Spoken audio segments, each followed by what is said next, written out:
મહેનત કરવી હોય ને તો ગોપાલ કંપની બેસ્ટ છે. કોઈ પણ બિઝનેસને સક્સેસ બનાવવામાં આમ તો એના દરેક કર્મચારીનો ફાળો હોય છે, પણ સ્પેશિયલી જ્યારે કોઈ પ્રોડક્ટની વાત કરીએ તો એમાં એમના ડિસ્ટ્રીબ્યુટરનો ખૂબ મોટો રોલ હોય છે. હું વાત કરી રહ્યો છું ગોપાલ નમકીનની, અને સ્ટુડિયો ઓન વ્હીલમાં આજે મારી સાથે ચર્ચા કરવા માટે ગોપાલ નમકીનના સૌથી મોટા ડિસ્ટ્રીબ્યુટર છે બંટીભાઈ, કે જર્નીની શરૂઆત ગોપાલ સાથે ક્યારથી થઈ? 0 થી થઈ હતી, ગ્રાઉન્ડ લેવલથી, કેમ કે અમારા ફેમિલીમાં એજન્સી લાઇનનો બિઝનેસ કોઈને નહોતો. મેં તો એવું પણ જાણ્યું તમે 0ની વાત કરો છો, આજે તમે 50 લાખના બિઝનેસ સુધી પહોંચી ગયા. હા, એ 50 લાખ અત્યારે અમે દર મંથ કરી છે. માર્કેટમાં આટલી બધી બ્રાન્ડ છે તો ગોપાલ જ કેમ? એમાં એવું છે કે એક તો ક્વોલિટી અને ટેસ્ટ. પણ આજે જે દરેક સ્ટોર્સની અંદર ગોપાલના નમકીન જોવા મળે છે એ રાતોરાત તો થયું નથી, તો આ સફરમાં કેટલો ટાઈમ લાગ્યો?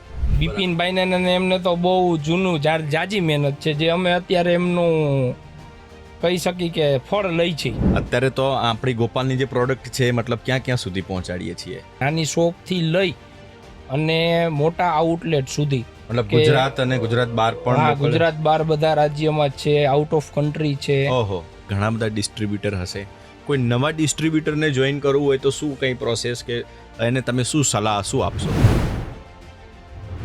કોઈ પણ બિઝનેસને સક્સેસ બનાવવામાં આમ તો એના દરેક કર્મચારીનો ફાળો હોય છે, પણ સ્પેશિયલી જ્યારે કોઈ પ્રોડક્ટની વાત કરીએ તો એમાં એમના ડિસ્ટ્રીબ્યુટરનો ખૂબ મોટો રોલ હોય છે. હું વાત કરી રહ્યો છું ગોપાલ નમકીનની. તમે ગામડે ગામડે, શેરીએ શેરીએ કે મોટા શહેરોમાં જ્યારે રસ્તા પરથી પસાર થતા હોય ત્યારે તમને ગોપાલ નમકીનના એ પેકેટ્સ અવશ્ય જોવા મળશે. પણ આ પેકેટ્સ એ દુકાનો સુધી, આપના સુધી કેવી રીતે પહોંચે છે એનો સૌથી મોટો શ્રેય કોઈને જતો હોય તો એમના ડિસ્ટ્રીબ્યુટરોને જતો હોય છે. અને સ્ટુડિયો ઓન વ્હીલમાં આજે મારી સાથે ચર્ચા કરવા માટે ગોપાલ નમકીનના સૌથી મોટા ડિસ્ટ્રીબ્યુટર છે બંટીભાઈ એ આવ્યા છે. તો બંટીભાઈ, સૌથી પહેલાં તો આપને વેલકમ. Thank you. પહેલો પ્રશ્ન તો બંટીભાઈ એ છે કે જર્નીની શરૂઆત ગોપાલ સાથે ક્યારથી થઈ? આમ તો કહું ને તો બહુ 0 થી થઈ હતી, ગ્રાઉન્ડ લેવલથી, કેમ કે અમારા ફેમિલીમાં એજન્સી લાઇનનો બિઝનેસ કોઈને નહોતો. હું ફર્સ્ટ છું, એટલે અમે 0 થી શરૂઆત કરી હતી.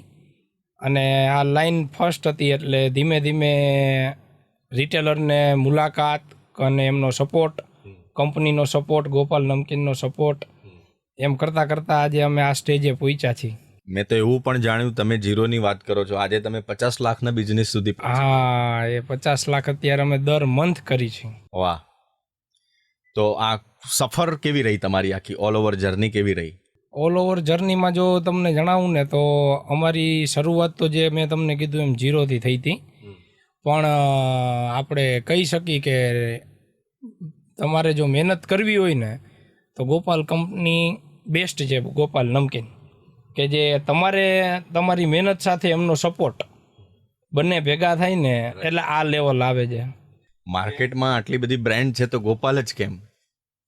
એમાં એવું છે કે એક તો ક્વોલિટી અને ટેસ્ટ. આજે આટલી બ્રાન્ડ છે પણ મને પોતાને અહીં પણ જે પ્રોડક્ટ આજે તમને પહેલી વાર તમે ખાવ અને જે પસંદ આવી જાય એ ક્વોલિટી અને એ ટેસ્ટ મળવો બહુ અઘરો છે, જે ગોપાલ નમકીન આપી રહ્યો છે હાલની તારીખમાં. એટલે માર્કેટમાં ડિમાન્ડમાં એવું છે કે કસ્ટમરની ડિમાન્ડ છે. અચ્છા. હા, એટલે રિટેલરને શું છે કે કમ્પલસરી એની આજે કોઈ પણ પ્રોડક્ટ તમે માર્કેટમાં લઈને જાઓ ને એટલે તમારે પહેલાં તો રિટેલરને ભરોસો એક આપવો પડે કે ભાઈ આજે તમે આ બ્રાન્ડ વેચો, આ દુકાનમાં તમે રાખો, ચાલશે. પણ આજે આ વસ્તુમાં કેવું છે ગોપાલ નમકીનમાં કે કસ્ટમર આવીને રિટેલર પાસે માગે છે કે ભાઈ મને ગોપાલ નમકીનની આ પ્રોડક્ટ આપો. એટલે અમને એ મોટો સપોર્ટ એક મળે. હા, એટલે અમને એક મોટો સપોર્ટ મળે કે આજે અમારે રિટેલરને જે છે ને કે મનાવવા કે ગોતવા ન જવા પડે.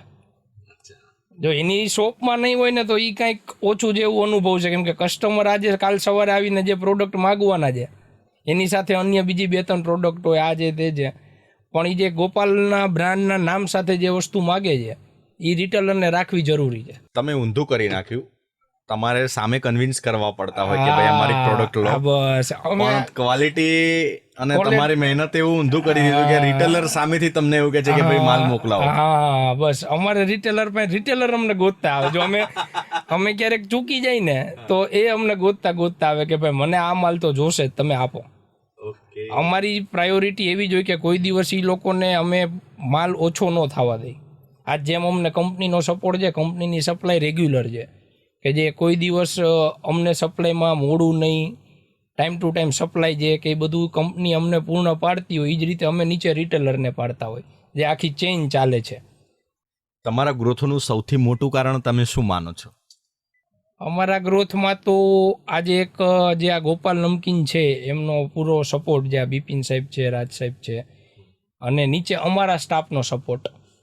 અમારી ડીલરની મહેનત તો જો આજે જે બિઝનેસ લઈને જાય એની મહેનત તો એ આજે કદાચ અન્ય બ્રાન્ડ હોય કે બીજો કાંઈ તમે બિઝનેસ કરો, મહેનત તો બધામાં કરવાની છે, પણ એમાં જે એડ થઈ જાય ને, જે કે આ અમારી નીચેનો સ્ટાફ અને જે કંપનીનો સ્ટાફ, કે જે બેનો સપોર્ટ એવો મળે છે કે આજે અમે આ લેવલે જ છીએ. તમારું કહેવાનું એવું છે કે ગોપાલ એક ફેમિલિયર જેવું છે. હા, એ કંપની બિપિન સાહેબ સાથે આજે પણ અત્યારે પણ કહેવા છે કે એ ફેમિલી રિલેશન રાખે છે. કંપનીમાં આજે કોઈ પણ ડીલર છે કે આટલા બધા ડિસ્ટ્રીબ્યુટર છે કે જેને બધાને એ એક ફેમિલી જ માને છે બિપિનભાઈ પોતે. તમારે કોઈ પણ જાતનો એવું નહીં કે એજન્સી બાબતનો સપોર્ટ, આર્થિક કે બીજી કોઈ પણ રીતે તમારે સપોર્ટ જોતો હોય તો કંપની ઊભી છે. કોઈ દિવસ શેની ના નહીં, બધો સપોર્ટ કરે છે. એટલે એક આજે શું છે કે અંદરથી તમને એક કોન્ફિડન્સ જાગે, મહેનત કરવાનું મન થાય કે આપણે જે આજે કરી છે વ્યર્થ નથી. પણ આજે જે દરેક સ્ટોર્સની અંદર ગોપાલના નમકીન જોવા મળે છે એ રાતોરાત તો થયું નથી. તો આ સફરમાં કેટલો ટાઈમ લાગ્યો લોકોનો વિશ્વાસ જીતતા? એ તો એ લોકોને તો 1996થી જે આ 90થી બ્રાન્ડ ચાલુ કરેલી છે એ સમયેથી જ છે. અમે તો જો કે હમણાં 6-7 વર્ષ ત્યાં જોડાયા છીએ. બિપિનભાઈને એમને તો બહુ જૂનું જાજી મહેનત છે, જે અમે અત્યારે એમનું કહી શકી કે ફળ લઈ છીએ. આજે એમને જે આજે આ બ્રાન્ડનો જે ઉપયોગ આજે આખી બ્રાન્ડ બનાવી છે, કે આજે હું જે પ્રોડક્ટ લઈને રિટેલર પાસે જાઉં છું તો એ જે આ ગોપાલ બ્રાન્ડનો લોગો છે એને લીધે મને ઘણી સરળતા મળે છે. Sometime brand speak. હા, ઘણો ફેર પડે. આમાં એવું છે કે હા, એટલે અમારે પુશ ન કરવું પડે. આજે તમારી પાસે જે અન્ય બ્રાન્ડ રહી ને એ પુલથી ચાલે, મતલબ કે એ સામેથી તમારી પાસે આજે રિટેલર માગવાના છે, કે જે કસ્ટમરનો ડિમાન્ડ છે એટલે રિટેલરને રાખવી પડે. એ રીતે અમને એમાં અમારી મહેનત ઘણી ઓછી થઈ જાય. ઓકે. 2024ના અંદર એક ફાયરનો ઇન્સિડન્ટ બને છે ગોપાલની અંદર, અને બધા સમાચાર પત્રોમાં સમાચાર પણ આવે છે. તો એ વખતે તમને જ્યારે ખબર પડી એ વખતે સૌથી પહેલું રિએક્શન શું હતું તમારું? ત્યારનું રિએક્શન થોડુંક શોકિંગ તો હતું કે ભાઈ આ જે 6-7 વર્ષથી આપણે જોડાયેલા છીએ, આ વર્ક આપણે કરી છીએ, અને અમારી નીચે કેવું છે કે નીચે અમારી નીચે પણ જે સ્ટાફ મારી અંડર છે એ લોકોના ગુજરાન ચાલતા હોય. બધાનું જે કંપનીનો આવડો સ્ટાફ છે, અમારો સ્ટાફ છે, એ બધાનું રેગ્યુલર આમાંથી ગુજરાન ચાલતું હોય ને આ વસ્તુ બને એટલે આપણને પહેલો વિચાર તો થોડોક શોકિંગ લાગે કે હવે શું કરશું. તો એ વખતે કંપનીએ કેવી રીતે સપોર્ટ કર્યો તમને? એ વખતે પહેલે જ દિવસથી આ જે બનાવ બન્યો ને એના બીજે દિવસથી જ જે નજીક હોય એની વાત અલગ છે, બાકી દૂર હોય બિપિનભાઈ પોતે ઝૂમમાં મિટિંગ લેતા, અને પહેલી પ્રાયોરિટી એ લોકોની એ હતી કે સપ્લાય, કે આજે જ્યાં ચેઇન ચાલુ છે ને એ બ્રેક ન થવી જોઈએ. એટલે એ લોકોએ અમને તો કોઈ દિવસ સપ્લાયમાં અછત આવવા જ નથી દીધી. અમુક પ્રોડક્ટ્સ જે હોય છે કે ભાઈ એ બની શકે, પણ અમારી જે ચેઇન ચાલી રહી હતી ને એમાં ક્યાંય બ્રેક આવી નથી ઇન્સિડન્ટ્સના હિસાબે. અમને અત્યારે યાદ કરીને તો યાદ નથી આવતું કે અમને એને લીધે ક્યાંય ખાંચો પડ્યો તો બ્રેક આવી હતી. હા, એ લોકોની મહેનત અને એ લોકોનો અમને જે સપોર્ટ મળ્યો છે એ સમયે કે એ ગજબ હતો, કે જેથી અમને પોતાને અંદર કોન્ફિડન્સ આવી ગયો, અને 2 જ મહિનામાં પાછા હતા અહીંયા ઊભા થઈ ગયા. બ્રેક તો એક દિવસે ન થઈ, પણ જે લેવલ હતું ને એનું એ લેવલ 1.5 થી 2 મહિનામાં પાછું આવી ગયું. તો એ આખી જે રિકવરી થઈ એને કેવી રીતે જુઓ છો તમે? એ રિકવરીમાં તો શું છે કે આ કંપનીના મેનેજમેન્ટની મહેનત અને અમને એમને જે સપ્લાય કરી આપી ટાઈમ ટુ ટાઈમ, કે જે બ્રેક પડવા દીધી નથી. તમારો અત્યાર સુધીનો શું અનુભવ રહ્યો એમની લીડરશિપ સાથે, ગોપાલની એમના બોસ સાથેનો?